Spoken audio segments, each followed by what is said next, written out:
This is from the Allen प्रीस्क्वेयर, हमारा जो एलन प्रीस्क्वेयर का आया है, इसमें हमें दिया गया है question is a homogeneous smooth thin rod sufficiently long rod of mass m। एक रॉड है सफिशिएंटली लॉन्ग है जिसका मास m है, लेकिन ये बड़ी थिन है and it is uniform, that means mass per unit length is, इसका जो मास पर यूनिट लेंथ है दैट इज कांस्टेंट। तो ये बोला गया है is in a state of weightlessness in deep space. अब देखिए इन्होंने बोला है कि ये वेटलेसनेस में in deep space, by this they mean that कोई भी बॉडी जो इस पे ग्रेविटेशनल फोर्स लगा सकती थी, कोई भी बॉडी, चाहे वो अर्थ हो, मून हो, कोई भी हो, anywhere, there is no body in and around it. तभी तो इसने डीप स्पेस बोला है कि जो इस पे कोई ग्रेविटेशनल फोर्स लगा सकती थी। That means there is no body around it और अराउंड दिस सिस्टम जहां पे हम बोल सकते it is interacting with that through gravitation. ये है वेटलेसनेस का मतलब। फिर बोला गया है a small bead is threaded on the rod. अब देखिए यहाँ पे एक छोटा सा बीड है जो इस रॉड पे रखा गया है, threaded, it is movable. The Beed has a mass m, Beed को मास m दिया गया है। Very good. तो उसके बाद बोला कि ये कंडीशन देखिए, mass of Beed is very less than the mass of the body. क्या बात है। अब this you should remember it, it means that ये हमें यूज करना, ये हमें फायदा देगा यहाँ पे जब हम इस क्वेश्चन को करेंगे। अब ये बोलता है if the period t of a small oscillation of a bead near the centre of the rod is given by this, then the value of alpha is. तो हमें इस एक्सप्रेशन में अल्फा की वैल्यू निकालनी है। चलिए जी, पहले देखते हैं ये ऑसिलेशन कैसे करता है, इसका सोल्यूशन देखते हैं। जो मैंने इधर थोड़ा रफली किया है तो आपको अंडरस्टैंड हो जाएगा। सोल्यूशन देखते हैं, क्योंकि वीडियोस लंबे बनते हैं उस हिसाब से, तो इसलिए मैंने करके रखा है। तो आप देख लीजिए, देखिए ये बीड है इधर। अब हम बीड को थोड़ा सा इधर ले जाएंगे at a distance of x से। फॉर एग्जांपल हमने इसको डिस्टेंस x डिस्प्लेस किया। अब देखिए पहले बीड यहाँ था, जितना रॉड का लेंथ इधर था उतना रॉड का लेंथ इधर भी था। दैट मीन्स लेट अस से if the rod is of A length L, जो इसने बोला है, तो L/2 इधर था, L/2 इधर था। हर एक मास एलिमेंट इस पे फोर्स लगा था। अब देखिए यहाँ पे हमें क्या कंसिडर करना है, बाहर वाला को कोई फोर्स है नहीं, तो आपस में जो इनका इंटरेक्शन होगा that will be due to the gravitational force, तो हमारा न्यूटन का यूनिवर्सल ग्रेविटेशन लॉ।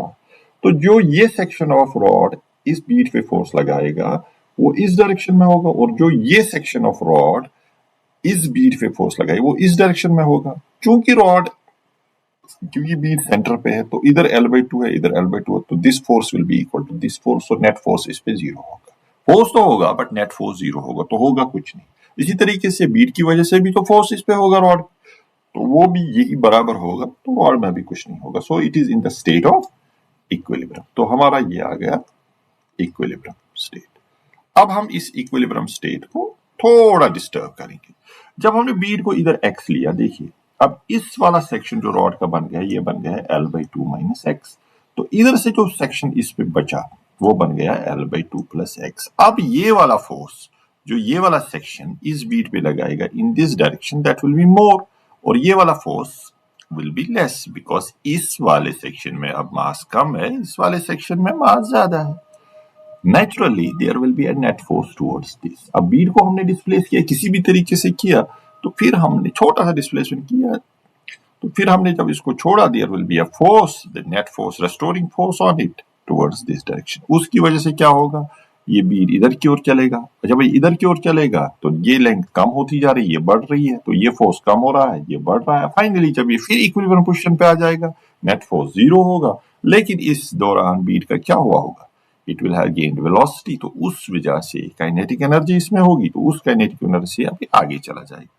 तो इट विल, तो फिर यहाँ वाला सेक्शन बड़ा होगा, यहाँ वाला छोटा होगा, ये पुल करेगा, रेस्टोर करेगा back, so it will start oscillating, it will start executing a simple harmonic motion. ये हमारा उस सिंपल हार्मोनिक मोशन का हमें टाइम पीरियड निकालना है। अब देखिए जी, अब इस सिंपल हार्मोनिक मोशन का जो हमें टाइम पीरियड निकालना है, तो उसके लिए थोड़ा सा ट्रिकी है। क्या करेंगे, अब बीड तो यहाँ था, x डिस्प्लेस हमने किया, ठीक है। अब हमने इसको x डिस्प्लेसमेंट किया, मान लो यहाँ x डिस्प्लेसमेंट किया, ये L2/x हो गया।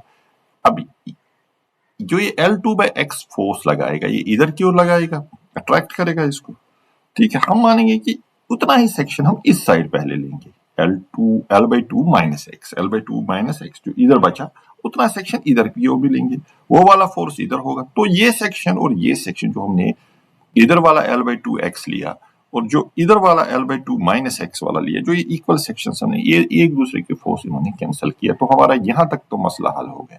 तो बचा अब ये जो हमारा इस लाइन में जो रॉड में जो सेक्शन बचा वो बचा ये वाला सेक्शन। अब ये वाला सेक्शन इस वाले पे नेट फोर्स लगाएगा, ठीक है जी। और पहली बात ये है कि जब ये नेट फोर्स लगे तो रॉड पे भी नेट फोर्स लगता, तो रॉड भी तो मूव कर सकता था, लेकिन चूंकि इसने बोला था पहले ही m is very very less than m, इसलिए हम बोलेंगे कि जो मास रॉड में एक्सेलरेशन है वो ऑलमोस्ट जीरो है, that is approximately equal to zero, इसलिए रॉड मूव नहीं कर रहा है। हम बोलेंगे रॉड को हम स्टेशनरी ही समझेंगे, otherwise it should move as per the physics, it should move, but क्योंकि रॉड का मास बहुत ज्यादा है तो एक्सेलरेशन बहुत लेस होगा, फोर्स बहुत स्मॉल है, तो इसलिए we will assume rod at the rest. तो उस अजम्पशन के साथ हम इस क्वेश्चन में आगे जा रहे हैं। तो हमने इसको थोड़ा सा जब डिस्प्लेस किया तो इधर L/2 माइनस एक्स बचा, तो इतना ही सेक्शन हमने इधर लिया, तो ये फोर्सेस कैंसिल हो गए। अब रॉड का ये सेक्शन बच गया जो नेट फोर्स इस पे डालेगा। तो नेट फोर्स कैलकुलेट करने के लिए, क्योंकि अगर L/2 माइनस एक्स इधर है, L/2 माइनस इधर एक्स है, तो ये बचा 2x। तो अब फोर्स कैसे बॉडीज के दो दरमियान होता है, तो हम अगर ये बॉडी है तो इसके सेंटर ऑफ मास इसके सेंटर ऑफ मास से लेते हैं, तो इसका इस सेक्शन का सेंटर ऑफ मास x पे होगा, ठीक है जी, x डिस्टेंस पे होगा, तो इसका सेंटर मास वही है। तो total distance between centre of mass इसकी और इसके सेंटर ऑफ मास है ये x है, तो यहाँ भी x है, तो बचा L/2। तो इनके दरमियान जो डिस्टेंस होगा अब ये बचा L/2। तो फोर्स हमने कैलकुलेट कर दिया, कितना होगा वो हमने ये कैलकुलेट कर दिया, यहां से कैलकुलेट कर दीजिए। Force will be F equal to GM जो है हमारा, दिस इज मास पर लेंथ इनटू 2x इसका लेंथ है into m divided by L/2 इनका लेंथ जो मैंने आपको बताया उसका स्क्वायर कर दीजिए, तो ये आपका ये निकलेगा, ठीक है जी। तो अब इधर टाइम पीरियड हमें पता है, तो ये हो गया इसका जो force, acceleration divided by m कर दीजिए, तो m आपका कट जाएगा, तो एक्सेलरेशन आपका ये निकलेगा, ठीक है जी। एक्सेलरेशन के बाद आपको पता है time period is displacement of under root of displacement divided by acceleration, तो ये x भी चला जाएगा, तो ये हमारा निकल गया हमारा टाइम पीरियड की एक्सप्रेशन।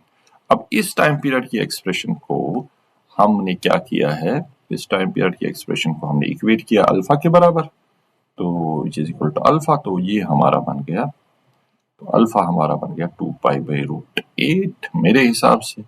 अब आप खुद देख लीजिए सही है कि नहीं है, तो इट विल बी π/√2, तो इसकी वैल्यू आप कैलकुलेट कीजिए, यू विल गेट अल्फा।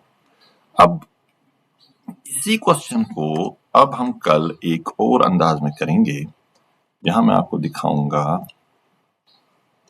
कि जब ये मास कंपेरेबल होंगे, when these two masses will be comparable, when these two masses will be comparable, तो उस टाइम पीरियड की एक्सप्रेशन क्या होगी, what will be the time period।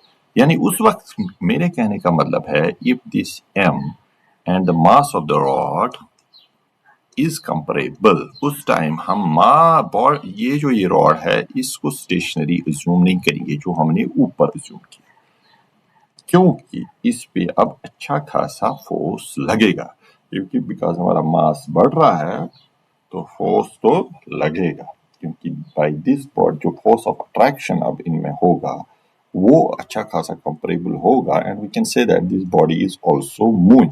तो उस टाइम हम उस वक्त भी ये SHM करेगा, एंड टाइम पीरियड किसके बराबर होगा, that we will calculate in the next video.